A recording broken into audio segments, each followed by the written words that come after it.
Your Lincoln key fob from 2011 to 2020 models likely uses a CR2032 3-volt battery.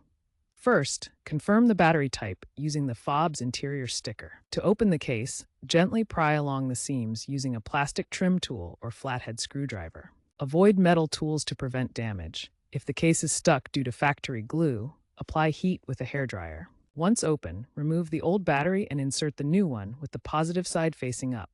Reassemble the fob and test it. If it doesn't work, proceed to reprogramming. If your Lincoln key fob still doesn't work after replacing the battery, reprogramming might be needed.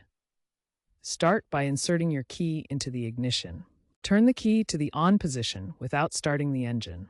Then press the lock and unlock buttons on the fob simultaneously. If reprogramming doesn't work, check for common issues like a dead battery, faulty contacts on the circuit board, or the need for reprogramming. Battery corrosion can occur if exposed to moisture.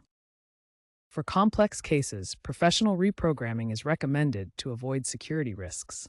If all else fails, consider an aftermarket programmable fob costing $50 to $100.